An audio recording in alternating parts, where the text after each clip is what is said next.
হাসির রাজা, জ্ঞানের রাজা, রসিক রাজা।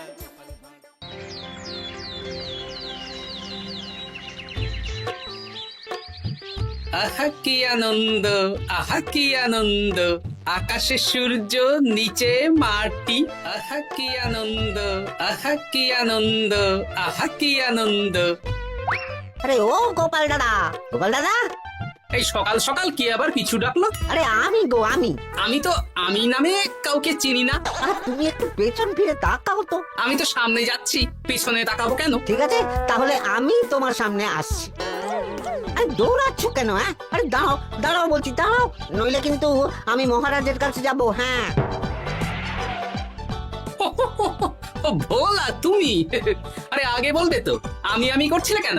একদম কথা ঘোরাবে না গোপাল দাদা। এবার বলো কি বলছি। দেখো, আমি তোমাকে আগের বছর 50 মোহর ধার দিয়েছিলাম। এ কি, তোমার তো মিষ্টির দোকান, ধার দিলে তো লোকে ছুরি কাঁচি ধার দেয়, তুমি মোহরে ধার দেওয়ার ব্যবসা শুরু করেছো কবে থেকে বলো দেখি? আবার কথা ঘোরানো শুরু করেছো। হ্যাঁ, আমি এবার কিন্তু সত্যি মহারাজের কাছে যাব। আরে মজা করছি তো। আরে বারবার আমাদের মধ্যে মহারাজকে টেনে আনার কি দরকার বলো তো? সে না হয় টানলাম, তবে তুমি ওই আমার 50 মোহর সুদ সহ কবে ফেরত দেবে বলো তো? আর কিন্তু তোমার হাতে ওই 1 সপ্তাহ সময় আছে। হ্যাঁ, এক সপ্তাহ মানে কতদিন ভাই? 7 দিন, 7 দিন। 7 দিন? আচ্ছা 7 দিন মানে কত ঘন্টা? 24 গুণ 7, মোট ওই 168 ঘন্টা। ও, অনেক সময় আছে। দেখো গোপাল দাদা, তোমার সাথে কিন্তু আমার ওই কাগজে কলমে লিখিত পরিত আছে। হ্যাঁ, যদি ওই সময়ের মধ্যে তুমি আমার কাছ থেকে নেওয়া ওই অর্থ আমাকে ফেরত না দিতে পারো, তাহলে কিন্তু তোমার ওই বাড়ি ঘর সব আমার হয়ে যাবে। হ্যাঁ, হ্যাঁ হ্যাঁ, মনে আছে মনে আছে। এখন রাজসভায় যাই, 168 ঘন্টা পেরিয়ে গেলে চলে এসো, কেমন? বেশ, কথাটা মনে থাকে যেন। হ্যাঁ, তখন আর কিন্তু কোনো চালাকি করতে যাবে না, আমি সোজা মহারাজকে বলে দেবো। ঠিক আছে ঠিক আছে। দেখুন মহারাজ, নিজের চোখেই দেখুন, সবাই হাজির, শুধু গোপাল ধা। সত্যি গোপাল ইদানিং আবার দেরি করে আসা শুরু করেছে। ওকে আচ্ছা করে ধোলাই দিন, তাহলেই চলে আসবে। কাজের কাজ তো কিছু করে না, শুধু বসে থাকে, তাতেও এই। যা বলেছেন মন্ত্রী মশাই। আমার মতে গোপালকে রাজসভাতেই বেঁধে রাখুন, তাহলে আর বাড়িতে যেতেও হবে না, আর দেরি করে আসবেও না। রোজ রোজ গোপাল করে রাজসভায় আসতে দেরি, তাই এবার তার পায়ে পড়াতে হবে বেড়ি। এই তো মহারাজ চলে এসেছি। আর বলবেন না, রাস্তায় ভোলা ময়রা চেপে ধরেছিল। থাক, আর অজুহাত দিতে হবে না। নেহাত ভাগ্যের জোরে এই রাজসভার চাকরিটা পেয়েছিল। মহারাজ ভালো মানুষ, তাই তোমাকে পুষছেন। আচ্ছা আপনি কি বলতে চাইছেন কি? আমি বলতে চাইছি যে মহারাজ যদি তাড়িয়ে দেন, তাহলে তোমার কি কিছু করে খাওয়ার যোগ্যতা আছে গোপাল? আপনার নিজের যোগ্যতা আছে? আছে বলেই বুক ফুলিয়ে বলছি।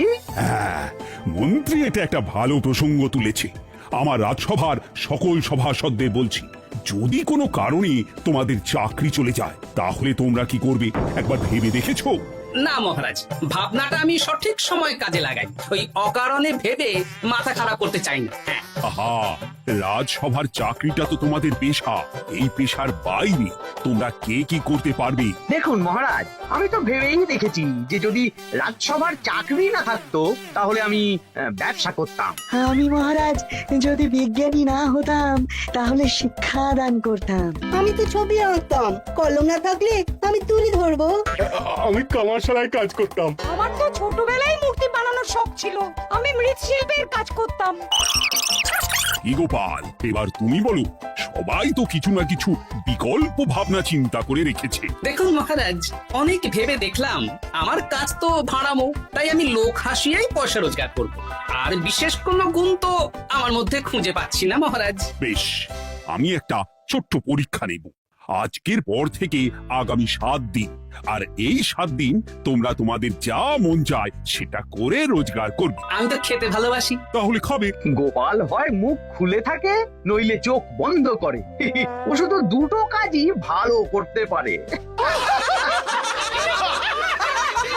আর 7ম দিনের শেষে বিচার হবে কে কত রোজগার করেছে।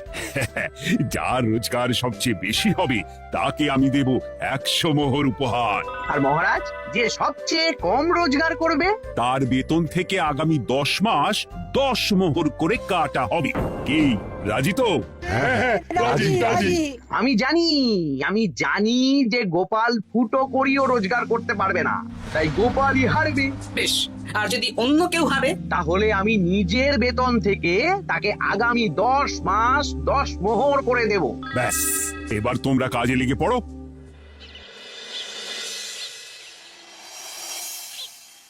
এ কি গিন্নি, আজকেও নিরামিষ? হ্যাঁ, আজকেও নিরামিষ খেতে হয়। হ্যাঁ, রোজই তো কিছু না কিছু একটা লেগে আছে তোমার।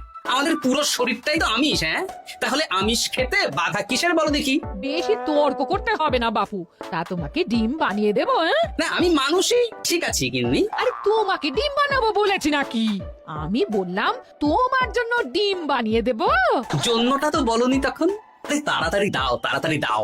এখন কদিন শুধু খাবো আর ঘুমাবো, 7 দিন ছুটি। ছুটি মানে? সেসব পরে বলবো গিন্নি। যাও গিয়ে ডিম সেদ্ধ বসাও। আরে করছোটা কি?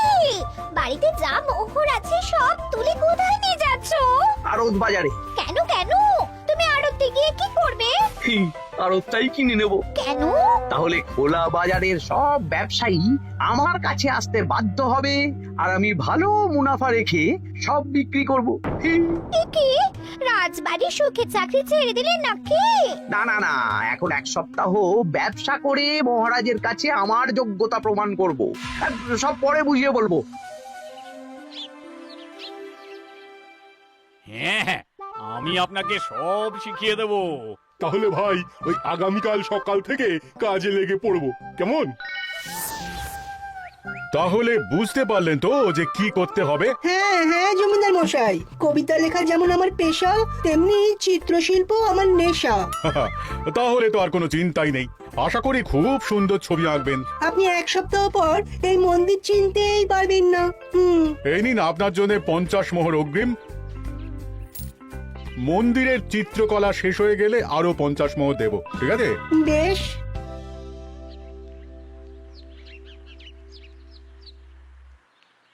এই হাত চালা, হাত চালা। হাত পা সবই তো চালাচ্ছি মন্ত্রী মশাই। আপনি এত শাকসবজি আনাজ দিয়ে করবেনটা কি? আমি এখন 7 দিন কৃষ্ণনগরের বাজার নিয়ন্ত্রণ করব, তাই সব জিনিসপত্র আড়ত থেকে আমি নিজেই কিনে নিয়েছি। এবার সাধারণ বাজারের দোকানদাররা আপনার কাছে আসবে। কাল সকাল থেকে শুধু মোহর গুনবো।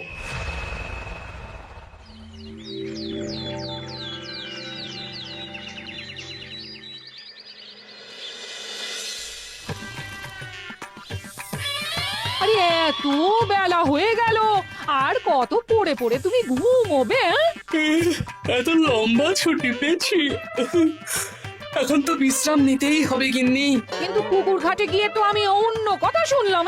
তুমি আবার কি শুনেছো? তোমাদের মহারাজ নাকি বলেছেন আগামী 1 সপ্তাহ তোমরা সকল সভাসদেরা ওই সকল সভাসদেরা নিজের ইচ্ছে মতো কাজ করে রোজগার করব।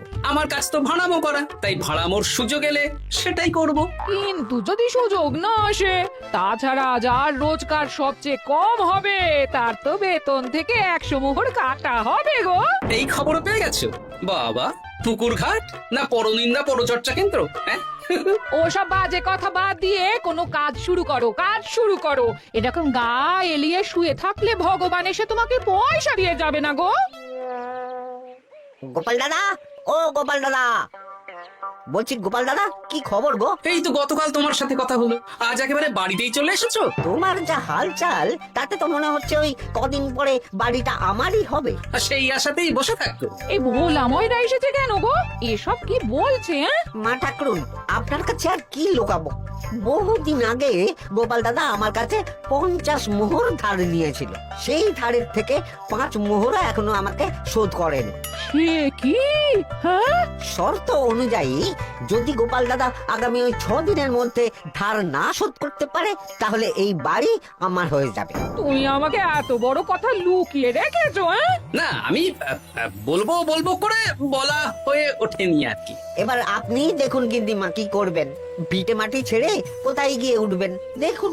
কি গো, এতেও তোমার হুঁশ হয় না, হ্যাঁ? ধুর, এই অযথা চিন্তা করো না তো, কিছু না কিছু একটা হয়ে যাবে।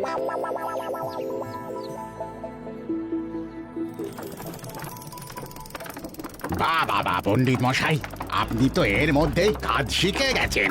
আমি তো ছোট থেকেই মাটির পুতুল বানাতে ভালোবাসতাম, বিভিন্ন দেবদেবীর মূর্তি নিজেই বানাতাম, তারপর পুজো করতাম। আমার পরম সৌভাগ্য আপনার মতন পণ্ডিত মানুষ আমার কুমোর শালায় কাজ করছেন। কোনো কাজই তো ছোট নয়। সত্যি সভাকবি মশাই, আপনার তুলিতে জাদু আছে। কি সুন্দর কারুকার্য। সবই আমার মা বাবার দান। আমার বাবা খুব বড় চিত্রশিল্পী ছিলেন, উনি হাতে ধরে আমাকে ছবি আঁকা শিখিয়েছেন। বাহ বাহ বাহ।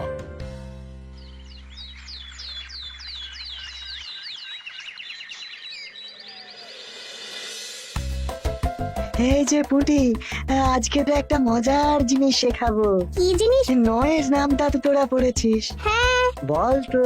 9 একে 9, 9 দুগুণে 18, 3 9 27, 4 9 36। ঠিক আছে ঠিক আছে, এবার থাম। পুরো মুখস্থ।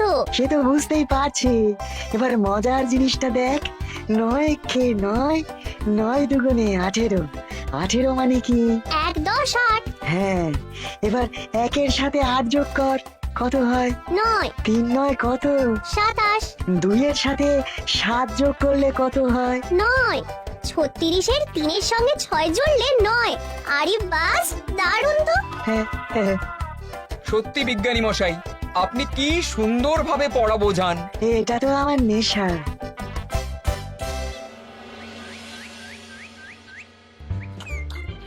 বলছি, তুমি তো দিব্যি বাড়িতে বসেই আছো, হ্যাঁ? কিছুই তো করছো না। সত্যি বলো তো, তুমি ভাড়া মোছাড়া আর কি কিছু করতে পারো, হ্যাঁ? এই আদেশ করতে পারি। গেনি, একটু তরকারি দাও তো, জলের ঘটিটা দাও না। যত সব। আচ্ছা, সত্যি তো ভাড় না হলে আমি কি হতাম? আমি কুমোর হতাম। মাটির কাজ শুনেছি খুব সোজা। যাই, কুমোর পাড়া যাই।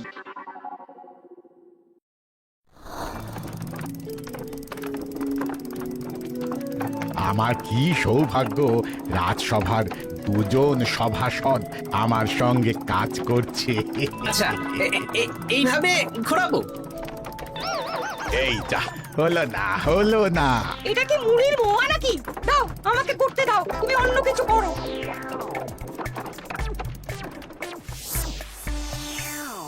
বলো গোপাল দাদা, কি দেবো?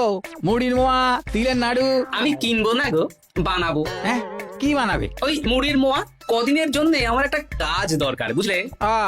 তা বেশ, তাহলে এসো, এই পিছনেই আমার কারখানা, গুড় মুড়ি সব রাখা আছে, বানাও। এই দেখো, এই যে গুড়ের হাঁড়ি আর ওই যে মুড়ির বস্তা, এবারে বানাও। বেশ। আমি তবে সামনে দোকানটা সামলাই।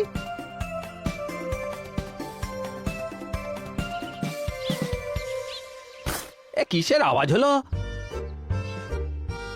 আরে আরে আরে, এ কি করলে গোপাল দাদা? আর বলো না, ওই গুড়টা ঢালতে গিয়ে হাঁড়িটা হাত ফসকে পড়ে গেল। এই তুমি যাও তো, তোমাকে কিচ্ছু করতে হবে না, যত সব বিপদ বাড়ানো।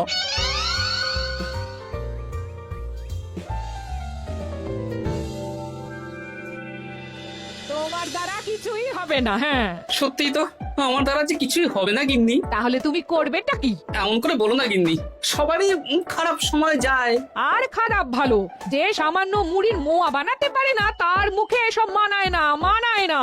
এদিকে বাজারে সবজির দাম হু হু করে বেড়ে গেছে, হ্যাঁ? তাই নাকি? বলি, তুমি জানবে কি করে? কদিন তো শুয়ে বসে আছো, আমি তো বাজার দোকান করি। মন্ত্রী মশাই এখন আড়ত সামলাচ্ছেন আর সাধারণ বিক্রেতাদের চড়া দামে বিক্রি করছেন, হ্যাঁ? ও বেটা জীবনে শোধরাবে না। উনি তো তাও ছলে বলে রোজগার করছেন গো। আর তাছাড়া অনেকে পথে গান শুনিয়েও রোজগার করেন, সেটাও তো তুমি পারবে না, হ্যাঁ? এই তো পেয়েছি। 6 দিনের মাথায় তো রাজসভায় একটা বৈঠক হবে, সেদিনই আসল মজা জমবে। কিসের মজা গো? হ্যাঁ? সেটা সেদিনই বুঝতে পারবে।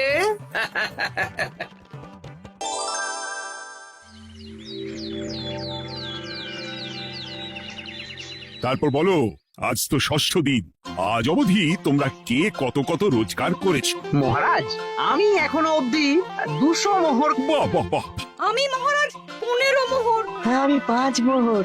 বিভিন্ন বাড়িতে বাচ্চাদের পড়াচ্ছি, শিক্ষাদান করছি দিনরাত। সেনাপতি? আমি 10 মোহর পেয়েছি, আরো পাবো। আমি 50 মোহর অগ্রিম পেয়েছি, আরো পাবো আগামীকাল। বাহ বাহ বাহ, সবাই তো ভালোই রোজগার করেছো। আর গোপাল, তুমি বলো। মহারাজ, আমি এখনো অবধি কোনো রোজগার শুরু করিনি। আমি আগেই বলেছিলাম গোপাল একটা কানা করিও রোজগার করতে পারবে না। আসলে মহারাজ, আমি আজ সকালেই আমার প্রতিভা খুঁজে পেলাম। তোমার আবার কি প্রতিভা? আমি ভালো গান গাইতে পারি মহারাজ। আমার ছোট্টবেলার ইচ্ছে ছিল আমি রুদ্ধদ্বার সভা করব, গান গাইবো, আর দর্শক বা শ্রোতারা আমার গান শুনে আমাকে পয়সা দেবে। বাহ বাহ বাহ, তা শোনালি না কেন? আমি চাই আপনারা সবাই আমার বাড়িতে আসুন, আমার গান শুনুন। এই না না না না না, তোমার গান শুনে অর্থ ব্যয় করতে পারবো না গোপাল। যদি শোনাতে হয় তো বিনামূল্যে শোনাও। তুমি ভেবেছো কায়দা করে গান শুনিয়ে রোজগার করবে? সেসব চালাকি কিন্তু চলবে না। না মহারাজ, আমার গান শুনতে আসার জন্য একটা কানা করিও খরচ করতে হবে না। আমি বিনা পারিশ্রমিকে গান শোনাবো। বেশ, তাহলে কবে শোনাবে বলো? এখনই চলুন, শুভস্য শীঘ্রম। আবার যেতে হবে কেন? এখনই শোনাও। আমার আবার নিজের বাড়ি ছাড়া প্রতিভা বিকশিত হয় না। বেশ তো, এই কদিন টানা কাজ করেছি, তোমার গান শুনে মনটা যদি ফুরফুরে হয়ে যায় ভালো তো। চলো গোপাল। আসুন আসুন, সবাই ভিতরে আসুন, আসন পাতা আছে, সবাই বসুন।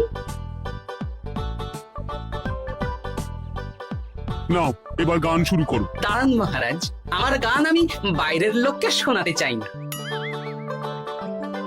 কু কু বাবা, আমার কোকিলের মতন আওয়াজ করছে। কু।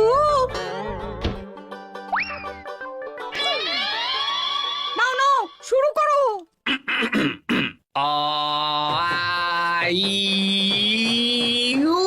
ওরে বাবা রে বাবা, আরে এত চিৎকার করছো কেন? থামো থামো থামো। এটা ভালো লাগছে না, অন্য গান শোনাচ্ছি তাহলে। আকাশে মেঘে বাতাসে বায়ু, জ্যোতিষী বলেছে আমার 100 বছর আয়ু। আরে থামো থামো, আরে কান ঝালাপালা হয়ে গেল। না, থামতে আমি পারবো না, গান শুনতেই হবে। ওরে ওরে বাবা রে বাবা, এই কানে তালা লেগে গেল, আমি পালাই। পালাতে পারবেন না, বাইরেও তালা দেওয়া আছে। বাইরে তালা খুলতে বলো। বাইরে বেরোতে হলে প্রত্যেককে 100 মোহর দিতে হবে। আমরা তো আগেই বলে দিয়েছি, তোমার গান শোনার জন্য কোনো পয়সা দিতে পারবো না। এটা তো গান শোনার জন্য নয়, বাইরে যাওয়ার জন্য। আমার গান শুনতে আসার জন্য কোনো অর্থ লাগে না, গান শুনে বাইরে বেরোতে গেলে অর্থ লাগবে। জনপ্রতি 100 মোহর মাত্র। কি জ্বালাতন! হয় দিন, নইলে আবার শুরু করছি। থামো থামো। আপনারা কি সবাই দেবেন, না এখানেই থাকবেন? এই আরে, আমার কাছে এখন 50 মতন মোহর আছে। আমার কাছে 5 মোহর আছে। সে আমি লোক পাঠাচ্ছি আপনাদের সবার বাড়িতে, পুরো অর্থ পাবো, তারপর সবাইকে ছাড়বো। আচ্ছা, এটা কি ঠিক করলে গোপাল? দেখুন মহারাজ, আমি কথা নিয়ে খেলি। সব সভাসদেরা 6 দিন খেটে যা না রোজগার করেছে, আমি শুধু বুদ্ধির জোরে আর ভাড়ামো করে ঘন্টা খানিকের মধ্যে তার থেকে বেশি রোজগার করে নিলাম। যদিও এখনো একদিন সময় আছে। সত্যি গোপাল, তোমার বুদ্ধির জবাব নেই। মন্ত্রী মশাই, যে সবচেয়ে কম রোজগার করবে আপনাকে কিন্তু তাকে আগামী 10 মাস 10 মোহর করে দিতে হবে। হ্যাঁ নয় হ্যাঁ, এরকমই তো তুমি মুখ বড় করে বলেছিলে। গিন্নি, কই গো, ভোলাকে ডেকে আনো, ওর ধার আজকেই শোধ করে দেব। হ্যাঁ, যাচ্ছি। হ্যাঁ, আমরাও যাচ্ছি। গোপাল, কালকে রাজসভায় এসে তোমার পুরস্কারের অর্থটাও নিয়ে যেও। সে তো নিশ্চয়ই।